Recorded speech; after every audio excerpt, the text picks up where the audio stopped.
영상 시작 전 여러분들의 구독과 좋아요는 큰 힘이 됩니다. 서울의 한 아파트에서 시작되는 이야기입니다.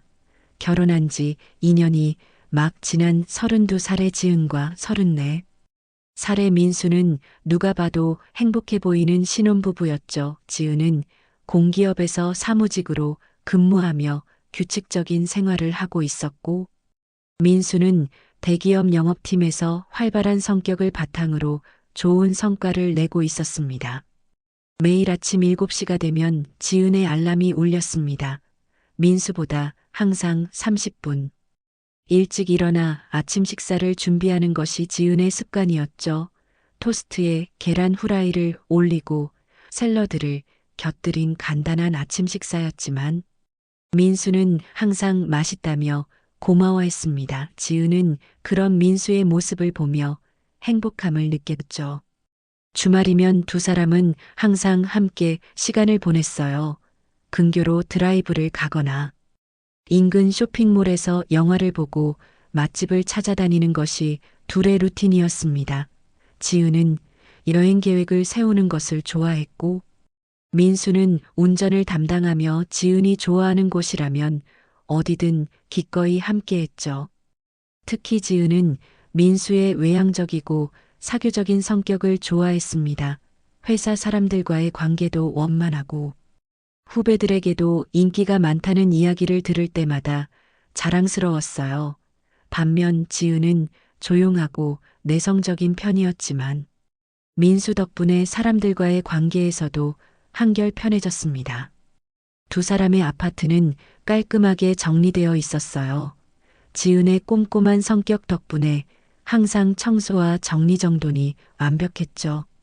거실 소파 위에는 지은이 좋아하는 쿠션들이 예쁘게 배치되어 있었고, 베란다에는 지은이 정성스럽게 기르는 화분들이 싱그럽게 자라고 있었습니다.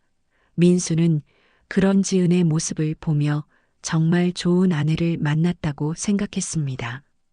저녁이면 두 사람은 소파에 앉아 텔레비전을 보며 하루 있었던 일들을 나눴어요. 민수는 회사에서 있었던 재미있는 에피소드들을 들려주었고, 지은은 차분한 목소리로 자신의 하루를 이야기했습니다. 그런 평범하지만 소중한 일상들이 쌓여가며 두 사람은 더욱 깊은 사랑을 키워나갔죠. 하지만 아무도 예상하지 못했습니다. 이렇게 평범하고 행복해 보이는 일상 속에서 곧 큰 균열이 시작될 것이라는 사실을 말입니다. 어느 화요일 저녁이었습니다. 민수가 평소보다 늦게 집에 돌아왔어요. 지은은 이미 저녁을 차려놓고 기다리고 있었죠. 민수는 넥타이를 느슨하게 풀며 소파에 털썩 앉았습니다. 아, 오늘 하루도 정말 힘들었어. 민수가 한숨을 쉬며 말했어요. 지은은 따뜻한 미소를 지으며 민수의 어깨를 주물러 주었습니다. 수고했어요. 밥 먹고 쉬세요. 저녁 식사를 하던 중 민수가 갑자기 입을 열었습니다. 그런데 이번 주말에 회사 워크숍이 있대. 강원도에서 1박 2일로 다녀와야 할 것 같아. 지은은 수저를 내려놓고 민수를 바라봤어요. 워크숍이요? 갑자기요? 응팀 워크 강화를 위한 거래 부장님이 오늘 갑자기 발표하셔서 나도 깜짝 놀랐어. 민수는 자연스럽게 대답했지만 왠지 모르게 지은과 눈을 제대로 마주치지 않았습니다. 지은은 아쉬운 마음이 들었어요. 이번 주말에 같이 영화 보려고 했는데. 미안해, 다음 주말에 보상해줄게. 민수가 지은의 손을 잡으며 말했습니다. 지은은 실망스럽긴 했지만 회사 일이니까 어쩔 수 없다고 생각했어요. 알겠어요. 언제 출발하세요? 토요일 아침 일찍 출발해서 일요일 저녁에 들어올 예정이야.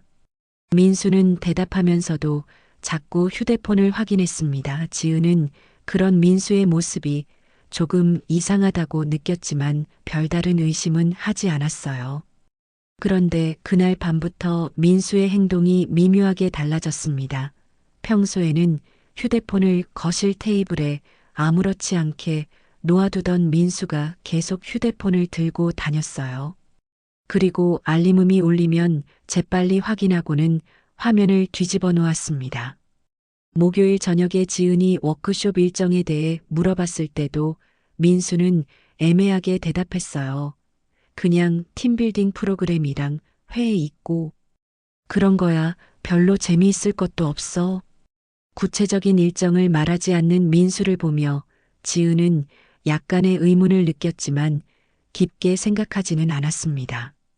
금요일이 되자 민수는 더욱 들떠 보였어요. 하지만 워크숍에 가는 사람치고는 너무 기분이 좋아 보였죠. 지은은 민수를 위해 간식거리와 따뜻한 차를 준비해 주었습니다. 추울 수도 있으니까 따뜻하게 입고 가세요. 고마워. 민수가 지은을 안으며 말했지만 어딘지 모르게 어색한 느낌이 들었습니다. 지은은 그저 민수가 피곤해서 그런 것이라고 생각했어요. 하지만 무언가 석연치 않은 기분은 계속 남아 있었습니다. 토요일 아침 8시 민수는 큰 가방을 들고 집을 나섰습니다. 지은은 현관까지 나와 배웅했어요. 조심히 다녀오세요. 재미있게 보내고 와요. 민수는 어색한 미소를 지으며 고개를 끄덕였죠. 그럼 일요일 저녁에 보자. 민수가 나간 뒤 지은은 혼자 남은 집안을 둘러봤습니다. 오랜만에 혼자만의 시간이었어요. 평소에는 민수와 함께 바쁘게 보내던 주말이었는데 갑자기 텅 빈 것 같은 기분이 들었습니다. 지은은 밀려있던 집안일을 하기로 마음먹었어요. 빨래를 돌리고 화분에 물을 주며 청소를 했습니다. 그러다가 점심때쯤 민수 생각이 나서 휴대폰을 꺼냈죠. 워크숍은 잘 진행되고 있을까 궁금했거든요. 민수의 소셜 네트워크 서비스 계정을 확인해 봤습니다. 그런데 이상했어요. 평소 민수는 회사 행사나 모임이 있으면 항상 사진을 올렸는데 아직 아무것도 올라와 있지 않았거든요. 시간이 좀 더 지나야 올릴 수도 있다고 생각하며 지은은 휴대폰을 내려놓았습니다. 오후 3시쯤 지은은 다시 민수의 계정을 확인했어요. 드디어 사진 한 장이 올라와 있었습니다. 워크숍 단체 사진이었는데 15명 정도의 직장 동료들이 함께 찍은 사진이었어요. 그런데 자세히 보니 민수가 보이지 않았습니다. 지은은 사진을 확대해서 한 명 한 명 자세히 살펴봤죠. 분명히 민수가 없었어요. 혹시 화장실에 갔거나 다른 일로 자리를 비운 것일까 생각해봤지만 뭔가 이상했습니다. 그리고 사진이 올라온 시간도 수상했어요. 오후 2시에 올라온 사진인데 위치는 강원도로 표시되어 있었거든요. 불안한 마음에 지은은 민수에게 전화를 걸어봤습니다. 벨소리가 몇 번 울린 후 민수가 받았어요. 여보, 워크숍은 어때요? 재미있어요. 응, 그런데 지금 회의 중이라서 나중에 다시 전화할게. 민수의 목소리가 어딘지 급하게 들렸습니다. 그리고 배경에서는 회의실 같은 조용한 분위기가 아니라 사람들이 웃고 떠드는 소리가 들렸어요. 잠깐만 사진 봤는데 당신이 안 보이던데요? 지은이 물어봤지만 민수는 그 사진 말이야. 내가 찍는 역할이었어서 안 찍혔어. 그럼 나중에 다시 연락할게 하고는 서둘러 전화를 끊어버렸습니다. 지은은 뭔가 석연치 않은 기분이 들었어요. 민수의 목소리도 평소와 달랐고 배경 소리도 이상했습니다. 그리고 무엇보다 전화를 너무 급하게 끊은 것 같았죠. 혹시 정말 워크숍에 간 것이 맞을까 하는 의심이 고개를 들기 시작했습니다. 일요일 저녁 8시쯤 민수가 집에 돌아왔습니다. 지은은 저녁을 준비하며 기다리고 있었어요. 민수는 피곤한 표정을 지으며 가방을 내려놓았죠. 워크숍 어떠셨어요? 많이 힘드셨죠? 응, 정말 빡빡한 일정이었어. 민수가 대답하며 소파에 앉았습니다. 그런데 지은은 민수의 얼굴을 자세히 보니 피곤해 보이기보다는 오히려 상쾌해 보였어요.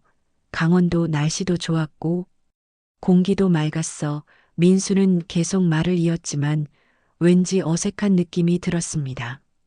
지은은 민수를 위해 따뜻한 국물과 반찬들을 차려주었어요. 워크숍에서 뭐 했는지 얘기해 주세요. 팀빌딩 게임도 하고 회의도 하고. 그냥 그런 거야. 별로 재미없었어. 민수는 구체적인 이야기는 하지 않고 계속 얼버무렸습니다. 월요일 아침 민수가 출근한 뒤 지은도 회사에 갔어요. 하지만 하루 종일 뭔가 찜찜한 기분이 들었습니다. 민수의 워크숍 이야기가 자꾸 마음에 걸렸거든요. 저녁에 집에 돌아와서도 그 기분은 계속되었어요. 화요일 아침 민수가 출근하고 나서 지은은 우연히 민수의 차 열쇠를 발견했습니다. 평소 같으면 가방에 넣고 다니는 차 열쇠가 거실 테이블 위에 놓여 있었어요. 지은은 뭔가에 이끌리듯 차로 향했습니다. 차 문을 열고 들어가니 평소와 다른 냄새가 났어요. 여성용 향수 냄새였습니다. 지은은 가슴이 쿵 내려앉는 느낌이 들었죠. 민수는 향수를 사용하지 않는데 이 냄새는 뭘까? 조수석을 자세히 살펴보다가 발밑 매트 밑에서 뭔가를 발견했습니다. 작은 종이 조각이었어요. 집어 들어보니 주차 영수증이었습니다. 그런데 영수증에 적힌 장소를 보고 지은은 충격을 받았어요. 제주도의 유명한 리조트 이름이 적혀 있었거든요. 강원도 워크숍이라고 했는데 왜 제주도 리조트 주차 영수증이 있을까? 지은의 손이 떨리기 시작했습니다. 날짜를 확인해 보니 바로 지난 토요일과 일요일이었어요. 민수가 워크숍에 갔다던 바로 그날들이었죠. 지은은 더 확인해 보기로 마음먹고 내비게이션을 켰습니다. 최근 목적지 기록을 보니 더욱 충격적인 사실이 드러났어요. 김포공항과 제주공항, 그리고 제주도 렌터카 반납 장소까지 모두 기록되어 있었습니다. 이제 더 이상 의심할 여지가 없었습니다. 민수는 워크숍에 간 것이 아니라 제주도로 여행을 갔던 것이었어요. 그것도 혼자가 아니라 누군가와 함께 말입니다. 지은의 온몸이 떨렸고 눈앞이 캄캄해졌죠. 믿었던 남편이 자신에게 거짓말을 한 것이었습니다. 지은은 며칠 동안 잠을 제대로 이루지 못했습니다. 민수가 거짓말을 했다는 사실이 계속 머릿속을 맴돌았어요. 하지만 확실한 증거 없이는 민수를 추궁할 수도 없는 노릇이었죠. 혹시 다른 이유가 있을지도 모르니까요. 결국 지은은 사설탐정 사무소를 찾기로 결심했습니다. 인터넷에서 평점이 좋은 곳을 찾아 전화를 걸었어요. 불륜 조사를 의뢰하고 싶다고 말하기가 쉽지 않았지만 진실을 알아야 했거든요. 목요일 오후 지은은 탐정 사무소를 직접 찾아갔습니다. 50대 중반으로 보이는 탐정은 차분한 목소리로 지은의 이야기를 들어주었어요. 제주도 리조트 영수증과 내비게이션 기록을 보여주자 탐정은 고개를 끄덕였죠. 이 정도면 충분히 조사할 만한 근거가 있네요. 며칠만 시간을 주시면 정확한 사실을 확인해 드릴게요. 탐정의 말에 지은은 안심하는 동시에 두려움도 느꼈습니다. 정말로 민수가 불륜을 저지른 것일까? 일주일 뒤 탐정으로부터 연락이 왔습니다. 확인된 사실들을 말씀드리러 왔습니다. 지은은 떨리는 마음으로 탐정 사무소를 찾아갔어요. 탐정은 서류 봉투를 지은 앞에 놓고 입을 열었습니다. 남편분이 함께 제주도에 간 상대방을 확인했습니다. 같은 회사 마케팅팀 소속의 28살 여직원이네요. 입사한 지 3년 정도 된 후배라고 하더군요. 지은은 마음이 철렁 내려앉았어요. 정말로 다른 여자와 여행을 간 것이었습니다. 탐정은 봉투에서 여러 장의 사진을 꺼내 보여주었습니다. 첫 번째 사진은 김포공항에서 민수와 젊은 여자가 함께 걸어가는 모습이었어요. 두 번째는 제주공항에 도착해서 렌터카를 타는 장면이었죠. 세 번째 사진을 보는 순간 지은의 눈에서 눈물이 흘러내렸습니다. 리조트 해변가에서 민수가 그 여자의 손을 잡고 걸어가는 사진이었어요. 두 사람은 연인처럼 다정해 보였고 민수의 얼굴에는 행복한 미소가 가득했습니다. 지은이 본 적 없는 표정이었죠. 그 다음 사진들은 더욱 충격적이었습니다. 카페에서 마주 앉아 웃고 있는 모습, 리조트 수영장에서 함께 있는 모습, 그리고 호텔 로비에서 포옹하는 장면까지 모든 것이 담겨 있었어요. 더 이상 변명의 여지가 없는 명백한 증거들이었습니다. 두 사람의 관계는 이미 몇 달 전부터 시작된 것 같습니다. 회사 동료들 사이에서도 소문이 돌고 있다더군요. 탐정의 말에 지은은 더욱 충격을 받았어요. 자신만 모르고 있었던 것이었습니다. 지은은 사진들을 보며 지금까지 믿어왔던 모든 것들이 무너져 내리는 느낌이었어요. 민수의 거짓말과 배신이 이렇게까지 치밀했다는 사실에 분노가 치밀어 올랐습니다. 그날 저녁 민수가 평소와 다름없이 집에 돌아왔습니다. 지은은 마음을 다잡고 최대한 평정심을 유지하려고 노력했어요. 탐정이 준 사진들은 안전한 곳에 숨겨두고 아무 일 없는 듯 민수를 맞이했습니다. 오늘 회사 일은 어떠셨어요?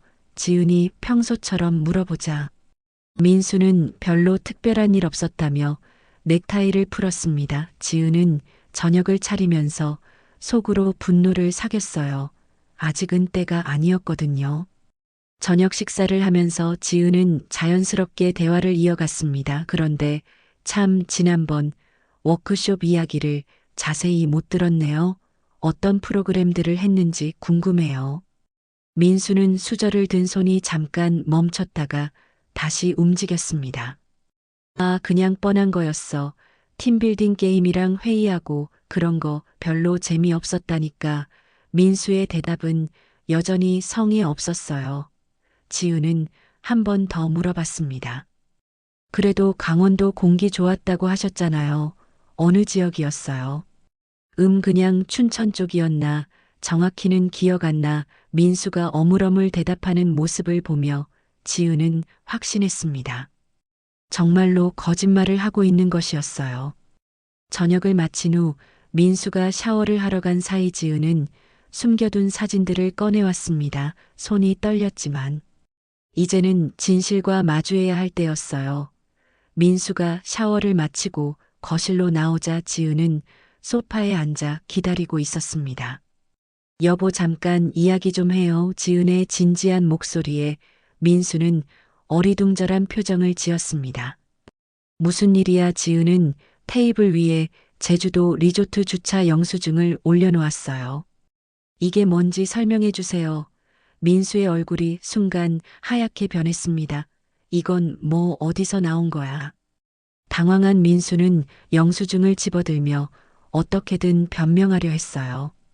당신 차에서 나온 거예요. 강원도 워크숍 갔다고 하셨는데. 왜 제주도 영수증이 있는 거죠? 지은의 차갑고 단호한 목소리에 민수는 말문이 막혔습니다. 이건 아마 다른 사람 것이 잘못. 지은은 민수의 말을 끊고 탐정이 준 사진들을 하나씩 테이블 위에 펼쳐놓기 시작했습니다. 김포공항에서 젊은 여자와 함께 걸어가는 민수의 모습이 선명하게 담긴 사진들이었어요. 민수의 얼굴은 점점 더 창백해졌습니다. 이건 뭐 어떻게 된 거야? 누가 이런 사진을? 지은은 계속해서 리조트에서 손을 잡고 걷는 사진, 카페에서 다정하게 마주 앉은 사진들을 보여주었습니다. 더 이상 변명할 수 없다는 것을 깨달은 민수는 무릎을 꿇고 앉았습니다. 미안해, 정말 미안해. 하지만 이미 늦었습니다. 지은의 마음속에서는 민수에 대한 모든 사랑과 신뢰가 산산이 부서져 버렸거든요. 민수는 그날 밤 내내 지은에게 용서를 빌었습니다. 무릎을 꿇고 앉아서 눈물까지 흘리며 다시는 이런 일이 없을 것이라고 맹세했어요. 하지만 지은의 마음은 이미 돌이킬 수 없을 만큼 차갑게 식어 있었습니다. 지은은 민수의 애원하는 목소리를 들으며 지난 2년간의 결혼 생활을 떠올렸습니다. 그 모든 행복했던 순간들이 거짓이었다는 사실이 너무나 고통스러웠어요. 민수가 아무리 빌어도 지은의 마음은 움직이지 않았죠. 다음 날 아침 지은은 회사에 연차를 내고 이혼 전문 변호사를 찾아갔습니다. 인터넷에서 평점이 좋은 법무법인을 선택했어요.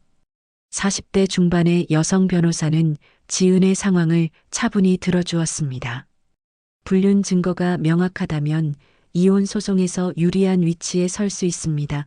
변호사는 탐정이 찍은 사진들과 제주도 영수증들을 자세히 살펴보며 말했어요. 위자료와 재산 분할에서도 좋은 결과를 얻을 수 있을 것 같네요. 지은은 변호사의 말에 조금이나마 위안을 얻었습니다. 그리고 상간녀에 대한 손해배상 청구도 함께 진행하기로 했어요. 민수와 함께 자신의 결혼 생활을 파괴한 그 여자에게도 책임을 물어야 한다고 생각했거든요. 변호사는 지은에게 더 많은 증거를 수집하라고 조언했습니다. 휴대폰 통화 기록이나 메시지 내용, 신용카드 사용 내역 등이 도움이 될 것이라고 했어요. 지은은 집에 돌아가서 차근차근 증거들을 정리하기로 마음먹었습니다. 그날 저녁 민수는 또다시 지은에게 매달렸습니다. 제발 한 번만 용서해줘. 정말 정신이 나가서 그랬어. 앞으로는 절대 이런 일 없을 거야 하지만 지은은 냉정하게 말했어요. 이혼할 거예요. 민수는 충격을 받은 듯 지은을 바라봤습니다. 이혼은 너무 심한 것 아니야.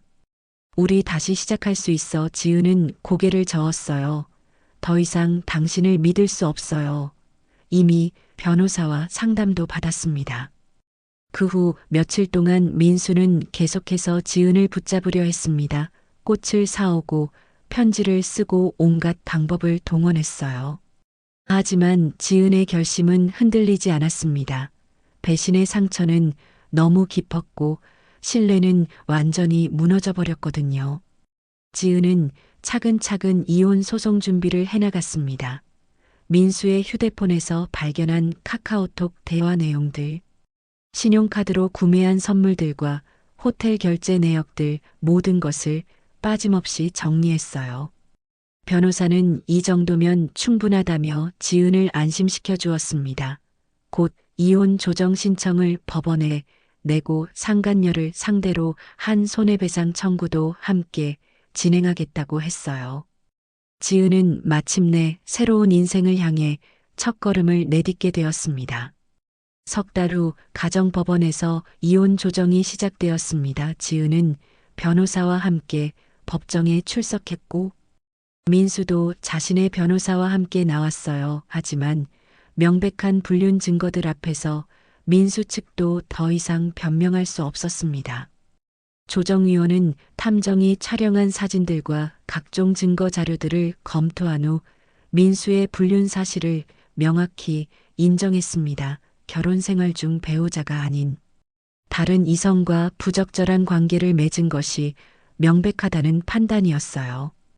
위자료는 3천만 원으로 결정되었고 아파트 전세금과 예금 등 재산 분할에서도 지은이 70%를 가져가게 되었습니다. 민수의 잘못이 크다는 것을 법원에서도 인정한 것이었죠. 지은은 그동안의 고통에 비하면 적은 금액이라고 생각했지만 그래도 새 출발을 위한 밑거름은 될 것 같았어요. 상간녀를 상대로 한 손해배상 청구 소송도 동시에 진행되었습니다. 처음에는 그 여자가 자신은 민수가 기혼자인지 몰랐다고 주장했어요. 하지만 회사 동료들의 증언과 각종 증거들을 통해 충분히 알고 있었다는 사실이 드러났습니다. 결국 상간녀도 1,500만 원의 손해배상 책임을 지게 되었어요. 지은의 정신적 피해와 결혼, 생활 파탄에 대한 책임을 공동으로 져야 한다는 것이 법원의 판단이었습니다. 모든 법적 절차가 끝난 후 지은은 그동안 살던 아파트를 정리하기 시작했습니다.